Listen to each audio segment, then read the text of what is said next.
I didn't realise there was such thing as an orgasm for women. Tatiana, welcome. Thank you so much. Thanks for having me. And they were like, you seem to talk about sex a lot. Why don't you write that down? And for me at that time, I hadn't had sex and I was always asking about sex and wanting to find out more information about it.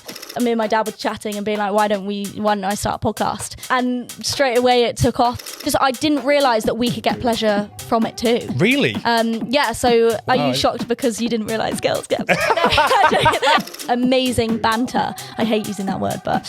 Why? It's a class word. No, I just... You say banter, you have to go, banter? It's about starting to have that conversation about sex education and what was so wrong with it growing up, because a lot of people's sex education wasn't great. Even now, they do not teach about female pleasure. When we were doing sex education, the girls were told, never have sex, you'll get pregnant immediately. And me and my wife have been through a 5-year fertility journey, which has been an absolute nightmare. And infertility is on the rise massively. This episode is sponsored by Streamline Studios. You know, when me and Jackie started Bear Chat, George, Yep. we thought it'd be simple. But in reality, it's quite a lot. The editing, adjusting the cameras, the lighting. Doing it by yourself is kind of impossible, but that's why we've set this place up. I'm over there, I'm handling the live edit, so I'm mixing all the cameras together whilst you chat, following the conversation. Yeah, and for me, that's why Streamline Studios has been an absolute game changer, because we come, we record, it's all done, plugged onto the hard drive and ready to go when we leave. For people that might be listening, that have thought about doing a podcast, they've got an idea, they've got a conversation they want to have, come and try it out. If you want to get into podcasting, don't sit back and just wait. Come down to Streamline Studios and it's all edited live. You can publish your episodes as soon as you leave. And listeners of this show will get 25% off their first booking. Quote BEAR25 at checkout.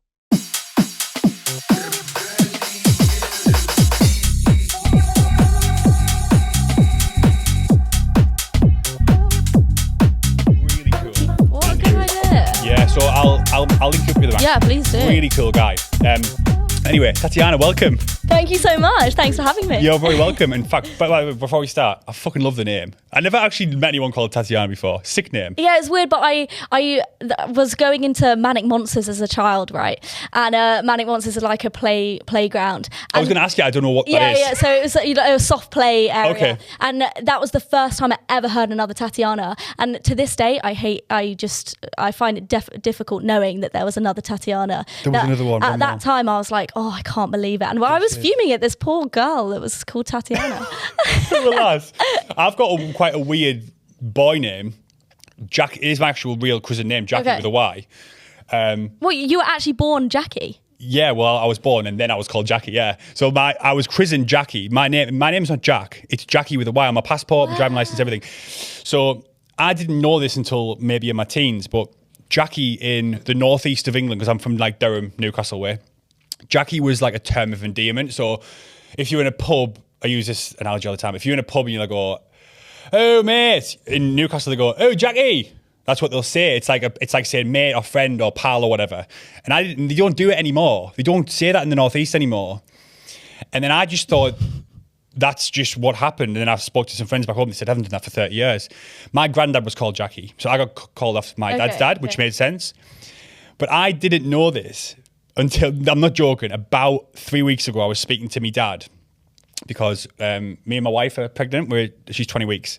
And we're talking about, he's like, do you know what you're having? Are you having a boy or a girl? And then he started talking about my name and he went, oh, do you know where your name's from? And I went, yeah, granddad. Like, your dad was called Jackie. And he went, no. You were named after, obviously my granddad was one of the reasons, but the middle name Lee came from, I think it's the bass player or one of the guitar players in Black Sabbath, in Ozzy Osbourne's band. Yeah. He was called Jack E.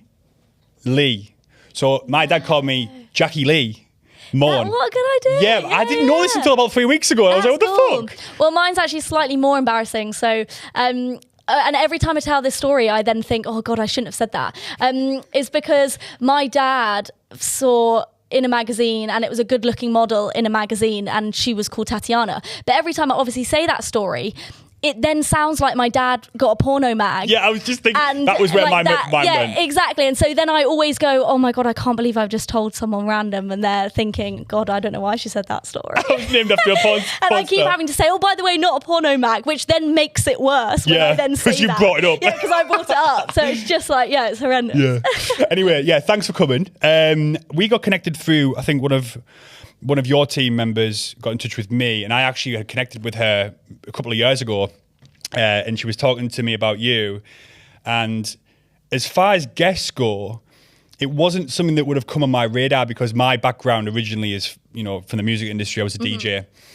But I've been speaking to people that kind of listen to the show and some friends, and just trying to think a little bit more outside the box. And also what I didn't do, or we and Pete didn't do with the name, with Bear Chat, is kind of pigeonhole ourselves to like be a music podcast. Because once you've done that, then you it's difficult It's to hard kind to of go anywhere else. rebrand. Yeah.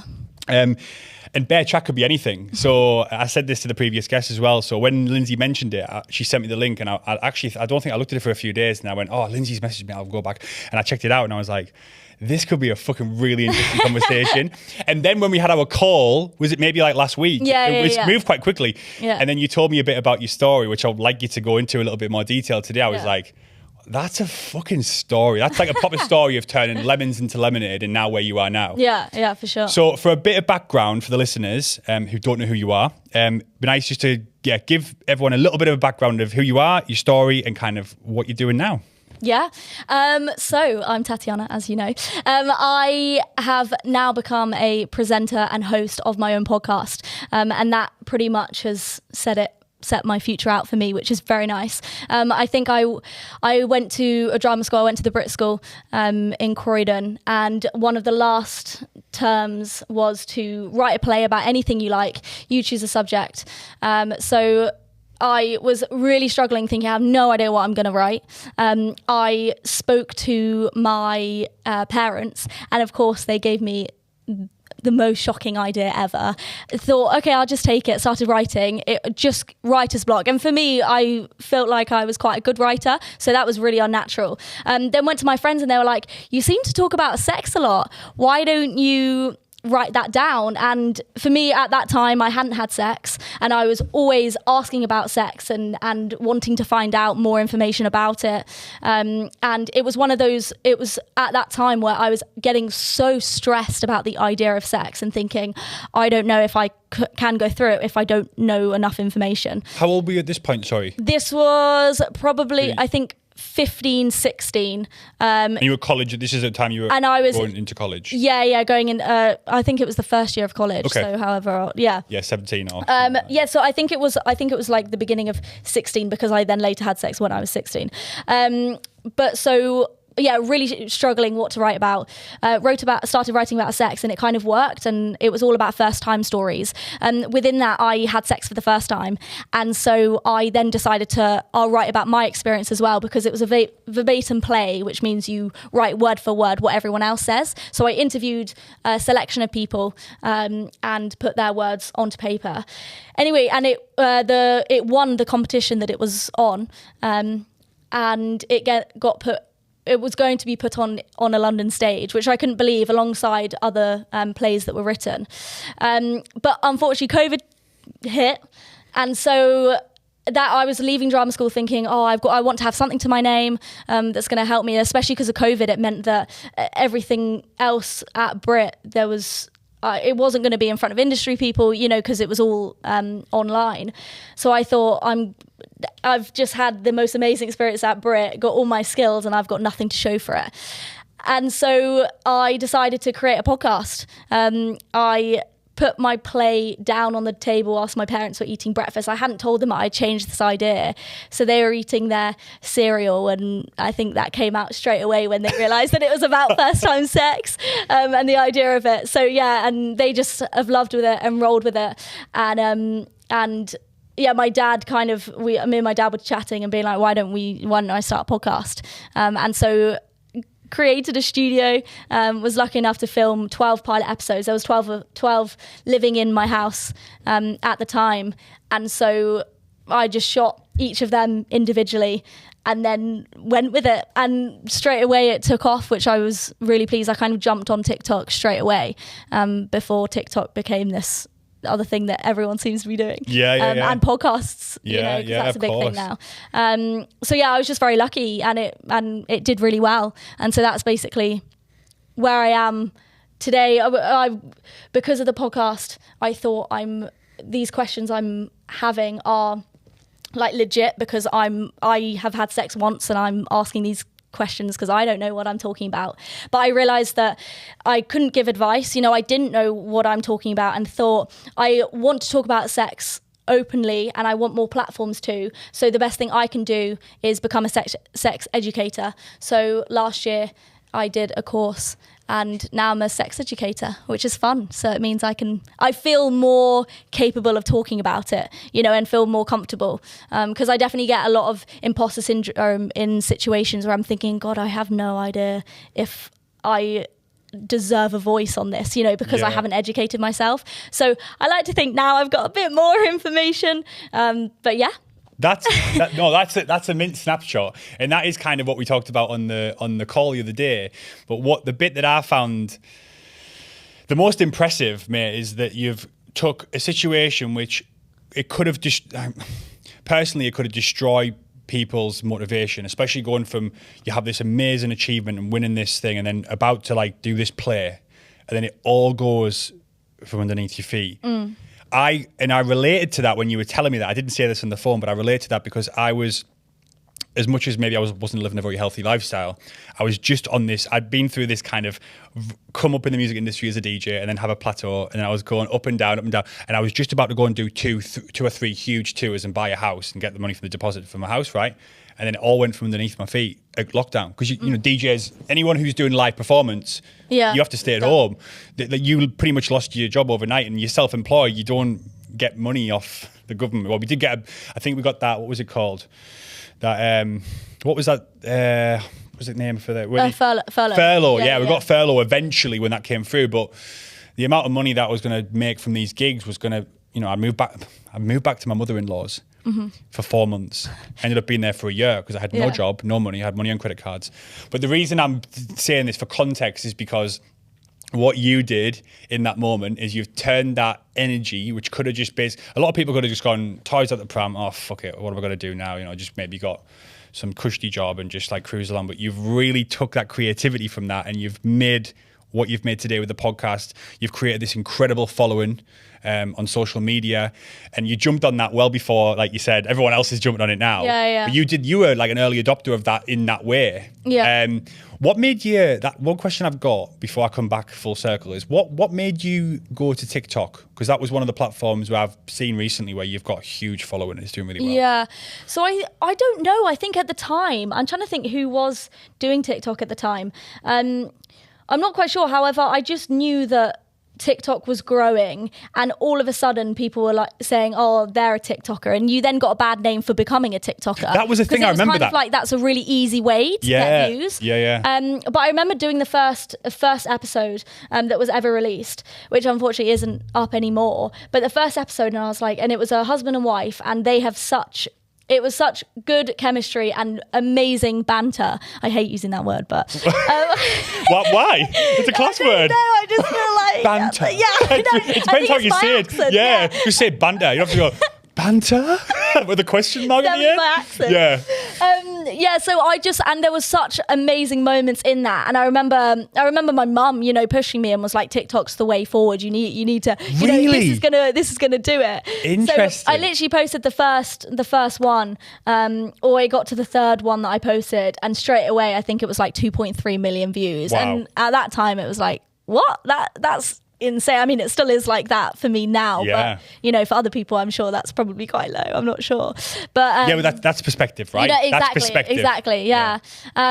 So yeah, I really don't know what it was that took me to TikTok, but I just knew that it seemed to be growing, and yeah. But great medium for what you were doing though, and I've had a little flick through some of the clips you've been doing, and what I love about your pod is that it's not one thing. Like you'd think, oh, there's a girl here in a bed talking to people under the sheets.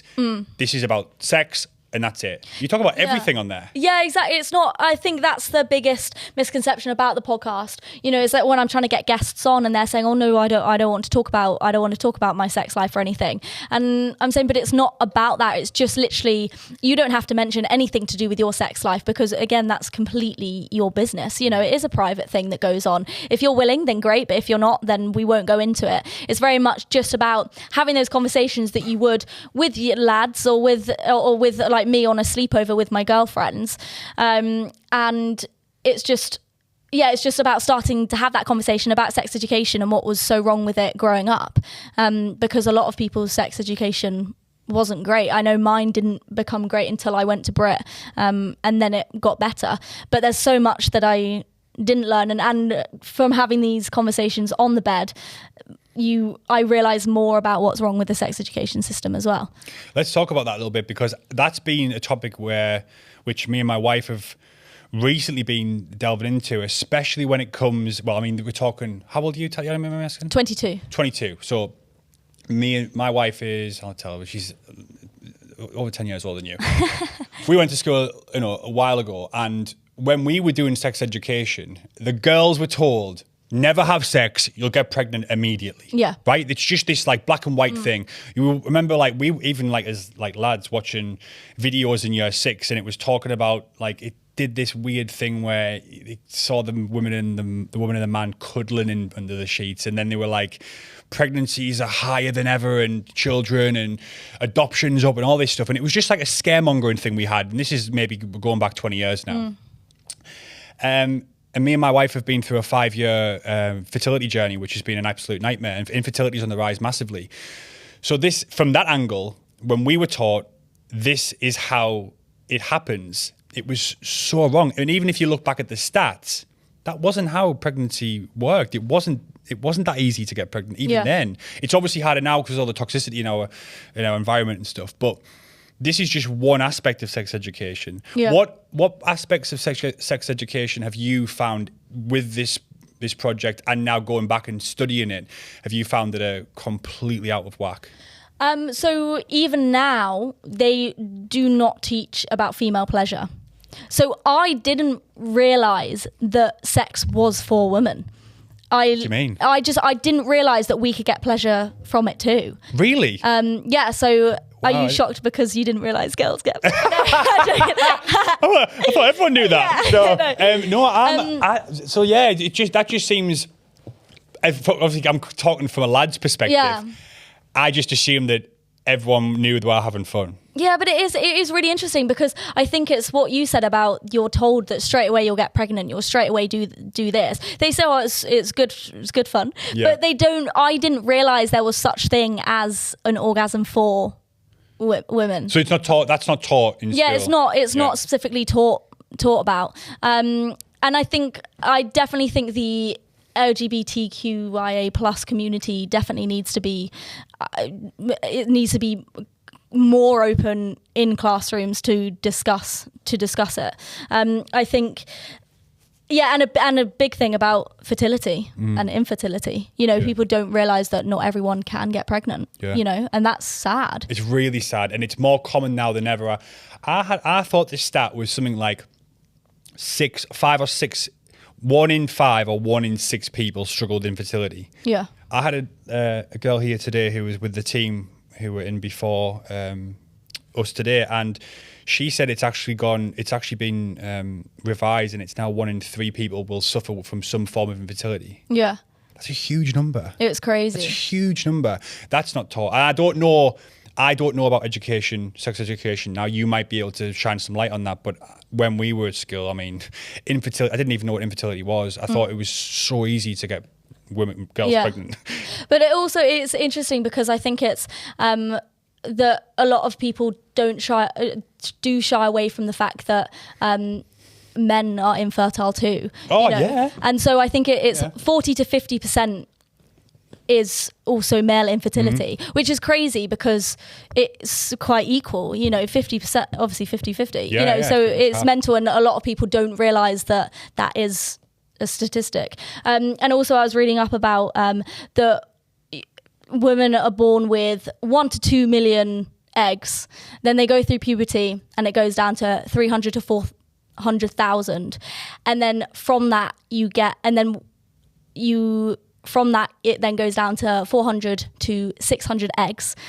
But only one of those can be fertile, which is crazy. Yeah. So it's mental. It's mental. I found this. I learned everything I know about sexual reproduction, organs, everything to do with fertility, IVF. I didn't even know what IVF was until I started this, right? I knew it was a scientific way to get pregnant, but I didn't know what was actually involved. When we go through the whole ovary stimulation, and then egg retrieval and all the parts that have to go right to get this, which is why I just think it's now looking back on my education at school when they taught us that it's that easy to get pregnant. My views now from there is this is where I am now. Getting pregnant is a miracle. This is how it feels to me after my experience. If you think about all the things that have to go right for that one sperm to get into the egg and then to actually go into the fallopian tube, all these things have to happen perfectly. It's actually fucking a miracle. Oh my God. Yeah. It's insane. Crazy. Yeah. But these, again, I don't want to expect them to go into this much detail and skill, but it would be nice, I think, to have a bit of an understanding of how it works and just some more realistic stats. I feel like it's a bit like at school when you don't get told about having to pay tax and like you don't get a lesson. Oh, that's still now. And you don't get that lesson. I'm thinking that would have been really helpful. You know, it's just because I have no idea what I'm doing. No, you know, so it's just completely. I think it's genuine life skills that you miss out on during school. 100%. You know, The tax and the VAT one is it's a massive one, right? When I first to digress a little bit, when I first started DJing. And I kind of got this one record that got signed to a good label. And then I got a manager all of a sudden. And I've got a team. And then I've got a team accountant who looks after my finances, right? And I had this first month. And I remember being in Australia on tour. And the accountant, this is like the second month. So the first month I'd been paid, end of the second month. I was in Australia. It was January. So in January, you either, as a DJ, you either go to Australia or you go to New Zealand or Bali where it's summer, or you just have a month off because there's no one doing parties in January. I was in Australia, and the accountant emailed me this like VAT bill, and I messaged my manager and I went, "What's this?" And he went, "You've been putting the VAT aside, right?" And I went, "No, what is that?" Because I wasn't really seeing the invoices. He was because the management fee is taken off. They invoice and then they take the management fee and pay you the rest. But it was all coming through my account, right? So I had to pay him at the end of the month, and then this VAT bill. And I was like, what is this? And he's like, it was like something like, it was decent amount at the time. It was like 3,600 quid or I can't remember what it was, but it was thousands. And I went, I haven't got that money. He went, well, you have to speak to HMRC. So I had to come back and get him on the phone, and I had to pay this over like 6 months. I was just like, what is going on? Horrendous. But none of that stuff is taught in school, even now. Yeah. Like we know that this stuff needs to, but I also feel like, not to be too conspiracy theory, conspiracy theorist vibes here, but HMRC make a lot of money on fines. Yeah. Or the government do. There's an element there of like, you think, do we really want to be educating everyone on everything? And I think, I mean, I'm not linking HMRC to this. I don't know how we've got from sex education to HMRC. Yeah. This is really interesting. But no, I think education from, and I don't really know what age though, because like, that's the hardest thing is what age is right. Bear Chat is powered by Tenzing Natural Energy. As pure as your morning coffee, but without the jitters. Whether it's the early morning grind, the afternoon slump, or the pre-workout that you need for that session, we've got you covered. It's 100% plant energy, no added sugar, and definitely no crash. Just clean, natural energy to keep you going. And because we love you, anyone listening to this show gets 30% off. So quote BEAR30 to get your boost. But I think also the big thing is parents. And the fact is that parents now can take you out of lessons. And I think that, or personally, my opinion, obviously I open to every other opinion.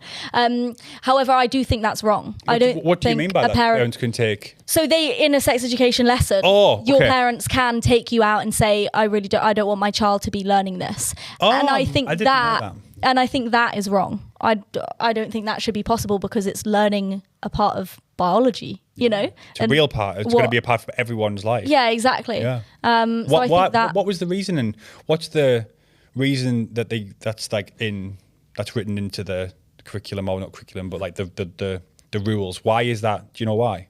I'm not sure why, but I'm assuming that it will be probably either religious reasons, maybe that they can't learn a certain thing, but also I think it's just obviously your parent supposedly knows the child better, and knows what's right for the child, and I completely understand that. Obviously, probably at I think is it year 4 that you start? That's when I started learning sex education. No, mine was year 6. That's 20 years ago though. So. Yeah, but I feel like it was quite a good age for me in year 4. I think when I started, but obviously very minimal stuff. But you know, someone's child might not be quite ready for that, and I do understand that. But also to take them out at a later date, or you're taking the education away from them. Yeah. You know, I think I don't.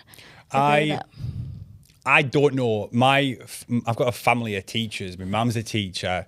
My sister's a teacher. My stepbrother was a teacher. My stepsister is a teacher.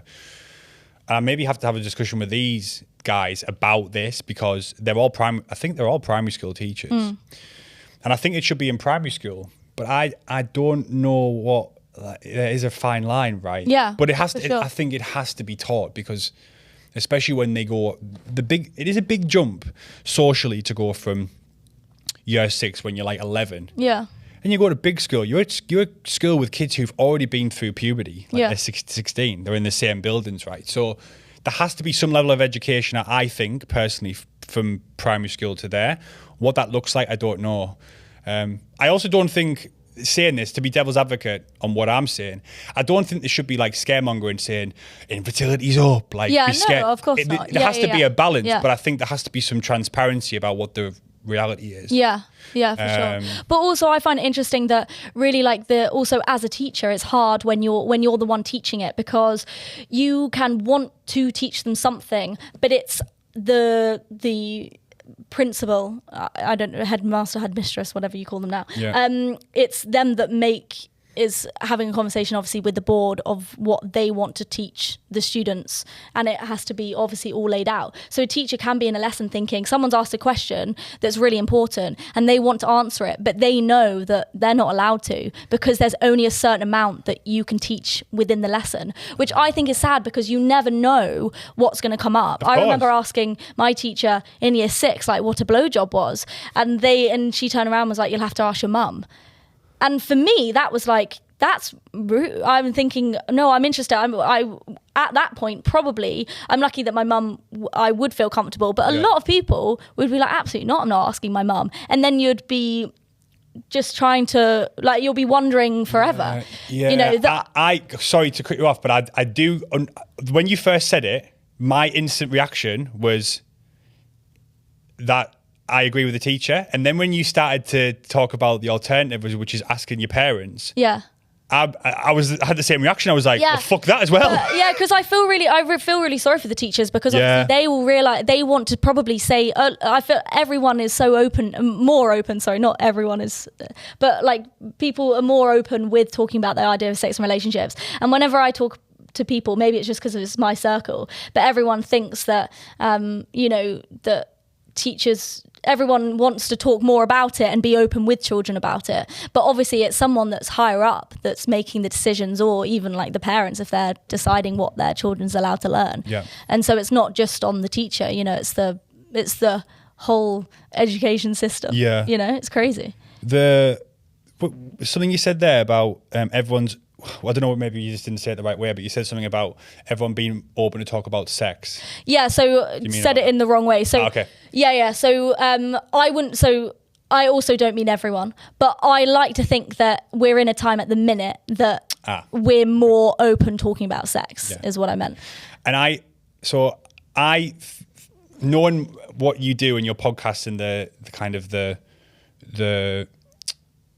topics that you talk about and the idea of the podcast itself, the way, the purpose and how it came from this idea of having questions about sex because you hadn't had sex and all that stuff. That's going to make sense to you because that was where this whole idea started. And I feel like you are very open about talking about sex. But I know a lot of people who are like completely the opposite. Oh my gosh, so many people. So really and closed up. Also, about so it. many people in relationships also that they don't want to talk about it in a relationship and they shy away from it. And if something could be like seriously wrong, or the relationship could be so much stronger and more comfortable for both of you if you actually had those conversations, you know, even the conversations that scare you. But I know, like, the first time I had sex, it was like horrendous. Like, I thought I loved the whole story of it, and it was a great time, but it was painful. I never wanted to have sex again, and I was confused of why everyone wanted to have sex. After that, it was like, after, yeah. And so, and again, it's one of those things that even me, I talk about it in an open way and have a podcast about sex and relationships, but I am very, like, I've grown with the podcast, so I've become better at talking about it. But also, I shy away from loads of topics and find it uncomfortable. But no, in my job, I have to talk about it, so I will. Yeah. You know, so yeah, people do feel uncomfortable, but also that is totally normal. I think some people don't realize that it is, or some people think that I'm going to be annoyed if you don't talk about sex or whatever. Like, it is so okay if you don't want to talk about sex. Sex is so personal. It can be such a big deal. It's such a big deal for people. Yeah. You know, it was a big deal for me to have sex for the first time. And it's a big deal for me to even have sex now, you know, and so that will never change. And obviously there's some people that don't care, but I also celebrate that, you know, that's amazing, and I'm pleased that you can go off and do that. But for me, and it's not only sex, it's not only sex for me, it's the fact that I don't want someone to see me naked, you know, and that also it's not just the actual, you know, the penetration in my case, it's the whole scenario that freaks me out, you know. Yeah, that the thing I was getting there was, you have chosen, however that's come around. Obviously, I know you were talking about at the start the story of the play, and then that happened, and then the podcast kind of came as a it was like a, what's the term you'd use, like a product of that, right? Yeah. But what I'm curious is to know is why sex? Like, obviously, it was. I know one thing you did say at the start was that you were talking about sex a lot and you were really curious. You think it was just curiosity that kind of led you onto this, or was it like something else that made you kind of leaning on this side of the project? No, it was definitely I feel like just curiosity, but I've found stuff within my journey that I've thought, that's why I'm still doing it, and that's why I want to run with it. Go on, give me some of those.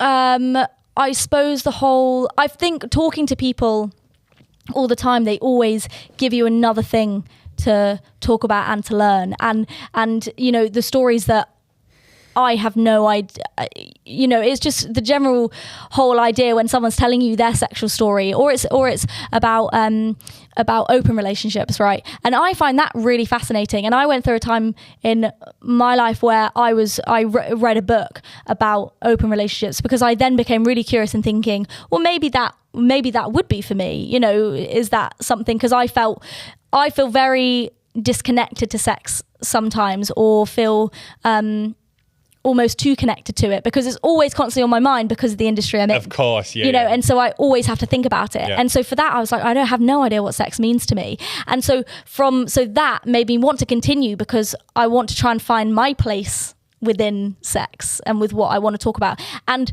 the curiosity was because I found Come Curious, which is an amazing YouTube channel when I was 15, and there was two girls, best friends, discussing sex and teaching you how to give a blowjob and things like that, you know. And I thought that was so fascinating, and I was like, oh my god, this is amazing, but not many people know about this. Like, I want to do something that's like this, you know, which helped me build on the idea.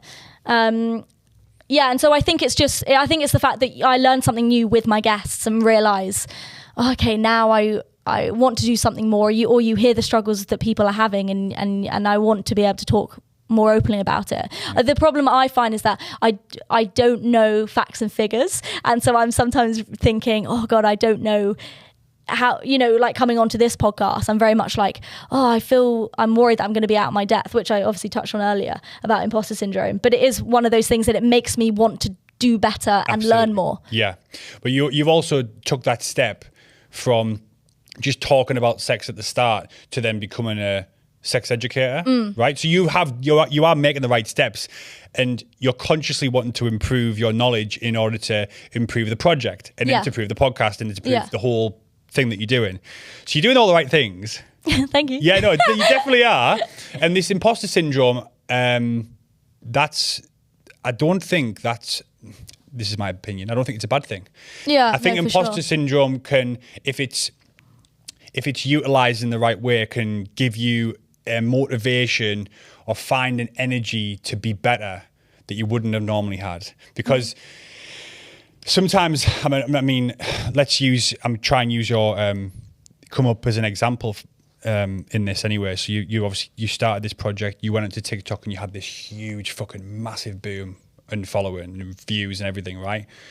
At that point, I might be, tell me if I'm speaking out of turn, but at the point is like, is this really happening to me? Like, you're like, what the fuck? 2.3 million views on one of my videos, well, what the fuck?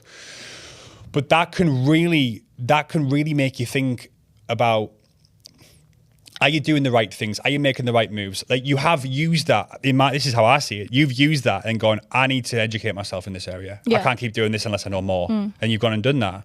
I think that's a healthy thing. I don't think imposter syndrome is negatively, always negative in every situation. It can be. It depends how your perspective on it, I suppose. Yeah, but it's a hard business, podcasting and being, you know, front and center of things, as you know. You know, and I think I've just been shortlisted for the second year in a row for the Be Creator Awards. Amazing. For like Love Honey as well, which is insane. But it's just stuff like that I'm like, this is amazing, but also I don't know if my product compared to everyone else's, because you're always constantly comparing, you know, and thinking, well, have I done enough that I actually want to, you know, be at the event and be comfortable with what I'm going with and the whole idea, you know, because I know that, it takes a lot of hard work, but also there's always something to do. And I think that's hard because you're always, I'm constantly thinking, okay, I need to post. I need to, you know, do the next reel and caption it. Oh, you yeah, know, we know all about that, yeah. And people don't necessarily realize that, you know, upon building this platform, it's an everyday thing. You know, it's not just once a month. It's, you know, but it's because I get some great highs, but then I get some real lows and think, what am I doing this for? You know, it's on a steady line, you know, it's not dropping, but it's not going high, you know. And so, but then all of a sudden this comes out the blue that, you know, I've been nominated for Sex and Relationships Creator of the Year. And it's like, oh my God, that is amazing. And that's what keeps you going, you know, is like all of a sudden your whole path can change. Yeah. Which is why I definitely think there's like never a right time to do anything, right? Because you'll just be waiting if you don't do something with your time. We'll start on Monday. It's pointless. Just start. Doesn't matter what it is, make that first move. You're saying there about like you had this massive come up, then there was a plateau, and then you got this thing come through.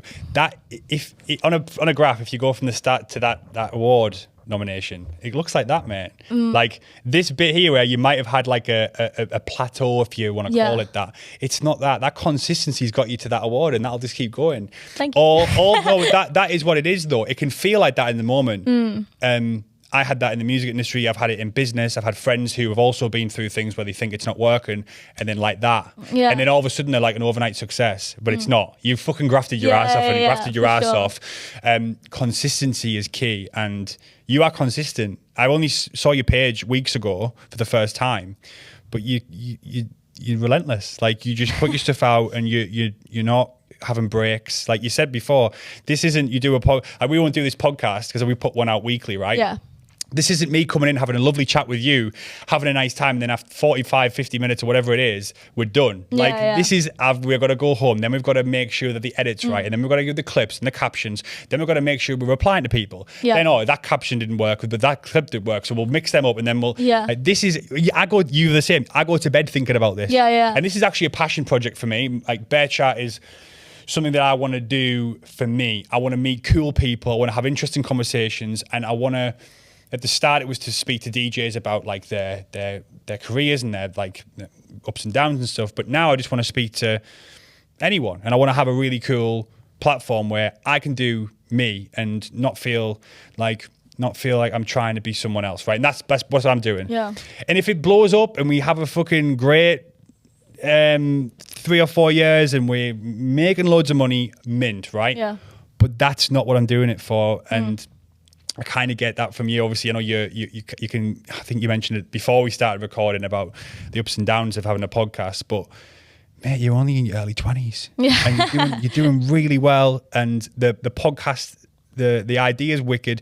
Another thing I think that really works, and I'm sat here just blowing smoke up your ass, but I genuinely mean it, like authenticity sells. And you're talking about something that a lot of people don't want to talk about publicly. We talked about this, right? Yeah. So I think that is attractive to some people. Some people, if you have a public platform, and like I use these as examples. You might not know who they are, but there's a DJ he might be in his mid 40s. I'm probably got that. I hope I haven't got that wrong. Late 30s, early 40s. He was just doing TikToks on. I can't remember, it was a couple of years ago, in his dressing gown in his living room, and he would play tunes on record players, proper records. He's a geek for records, right? And he stands in a dressing gown. He was in marketing, and he'd come back from work, he'd put his TikTok on, and he'd play records in his dressing gown, eating dry Weetabix. That's what he liked to do, right? Just eating dry Weetabix. Yeah. It's called Fish 56 Octagon, mad name. Anyway, he has just blown up overnight. Well, not again overnight, but he's been doing this, right? But it seems like that overnight. The reason for me, I think he's just gone from just being a lad in his living room to now doing remixes, and like I'm sure he's doing tracks with like Fatboy Slim's label and all sorts, right? It's because he has just been himself in his living room. He's not tried to impress anyone. He's just stood in his living room and he dances like a dad, like he's got dad dance, right? And people are just like looking at that and going, he is 110% himself. Yeah. And I think that's more sellable or attractive than anyone going on TikTok and trying to force out views and doing the videos where you go, they always said I'll never get this many views, and then all of a sudden like it's got all these, it's just like, like clickbait stuff. No, for sure. He wasn't trying to do anything impressive, but now he's created this career out of it, and I relate that to what you're doing, because I think what you're doing is something that you were interested in. Again, the word curious I used before. You were curious, but now it's become this, I would like to, from an outside point of view, it looks like a bit of a passion project. You care about it a lot. Yeah, of course. You've got a lot of passion for it. Again, coming full circle, I think authenticity is another reason why it's doing so well, because you're not trying to do it for anyone else. You're just doing it for you. And that's what I see. Yeah. Oh, thank you very much. Yeah. Appreciate it. Yeah. But you're smashing it as well. Like, this is insane. Yeah. It's amazing to have these conversations. Yeah. I don't want to come.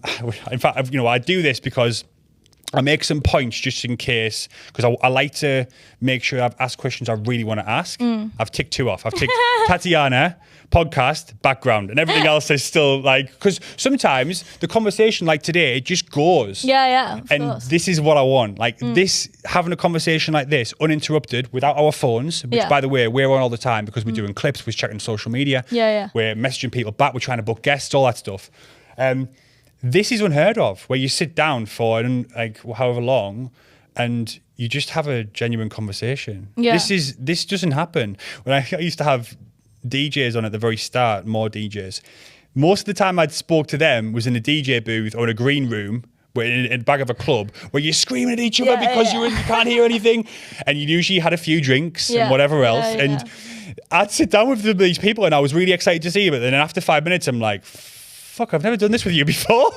and I haven't had a couple of pints, so like this feels odd. Yeah, But yeah. This is also for me a chance to learn about myself. I've said this before, but I feel like it's almost like a bit of therapy by proxy. Mm-hmm. Yeah, but that's the same. Yeah, with my. Do you find the same? Yeah, definitely. Because I'm learning different stories, and that's like helping me and to dissect their life, and what's going on. Yeah, in a it's great, snapshot. Like at the it's start, when funny, I've asked you for your story, and you've gone from like when you were 14 right through to now, and then we've just kind of gone picked it apart. Why did you do this? But why did you choose to do that? And why did you not choose a different topic? And why was it sex? And fucking fascinating. But yeah, and I went traveling for 3 years within this time as well. And I think that's like insane because I always forget how much I've done and how much the podcast has changed, and the podcast has come with me through those travels. Yeah. And it's just, it's mental, and that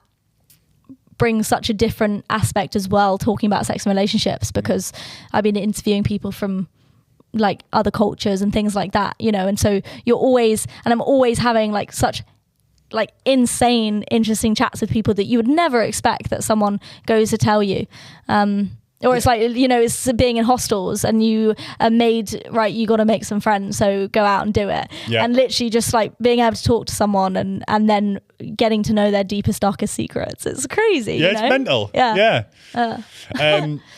One thing I did actually want to ask, which I wrote down, I haven't mentioned yet, is the support from your family. Mm-hmm. One thing that I think is beautiful actually is that you've got that really it seems like it after our conversation, you've got this really strong support from your family. I think you mentioned before that your dad said do a podcast. Yeah. How important is that for you to have the support from your family with doing this project? Massively. I mean, my brother is my best friend and literally right hand man on everything. We work together every day, and he's helping me with content, I'm helping him, and it makes all the difference, because it's obviously sometimes a bit awkward. Yeah. But that was kind of my angle as well. Is like, I think do you have your grandma I have my grandma on the show, which was amazing, and I mean, my mum and my dad and my brothers, they watch every show, and they'll mostly always be there, but the one time they pick up my guests from the train station, they then might miss like one episode, and they're fuming and being like, I can't believe we've missed one, so, and they absolutely love it. And my dad also has like learnt so much from doing this podcast, and then obviously getting my grandma in was just a miracle, like amazing. And I just think that what my parents have done and what my grandparents have obviously done to my parents, like, is amazing, and the fact that I'm able to feel comfortable about talking about this, and for them to help also like for them to help me through it, be able to talk to it, fund some of it, it's amazing to be able to have that support network, and the highs are all of our highs, right, and the lows are all of our lows, because I definitely am hard when it's low. And, no, but the reason for that though is because you're passionate about it. Yeah, It matters. It isn't just you're just not going to work. This is like this is your baby, but it's all your babies by the sound of it. Like it's the whole family. Just me. I mean, me and my brother, we're literally discussing it every day, all day, and it's literally amazing that me and my brother can go to different events together. And everyone's surprised that it's me and my brother, and that. He's on my socials, he logged in and I'm logged in his and stuff like that. And so I think it's just amazing to have that transparent relationship. Obviously, bear in mind, it's obviously hard working with family, but at the same time that it's the best way to also, it's the best thing to work with your family, because even you can get angry, but they're always there, but, things can go wrong, but it's also amazing because you'll always bounce back. But with friends, you can just part ways. But with family, it's slightly different because that's not going to happen. And it's your studio at home as well. So. Yeah. You can't escape it, really. Yeah, exactly. But I think it just, it makes it amazing. And to be able to, I mean, the people I've spoken to on the pod or off the pod, and I feel sorry when they say, oh, I can't talk to my mum and dad about it. And I think that's just heartbreaking and something that I would never want for my children. And I'm so lucky, so grateful to have such a support system around me, for sure. Amazing. Well, let's leave it there. That's beautiful. Listen, Tatiana, thank you so much for coming down. I've had a class chat. I could have done another hour there. I know, honestly, I feel like I just chat. So. Yeah, time's gone well quick. Yeah. Is there anything you want to mention, anything that's you got coming up, any plugs, anything at all, or do you want to just leave it there? It's completely up to you. I think leave it there. I mean, check out my socials and So, let's say the socials actually. So on TikTok it's at Tatiana Ashborn _ and my Instagram. But if you want the pod, then it's at Dirty Talk Official. There's an underscore there somewhere. And we'll put all these in the comments. And then also, if you can vote for me for Creator of the Year, Sex and Relationships, for the Be Creator Awards. That would be amazing. We will, definitely. Thank Everyone you so do much. that. I appreciate that. And thank you so much for having me. You're welcome. It's been awesome. Thanks, Tatiana. Thanks, Thank everyone. you. Okay.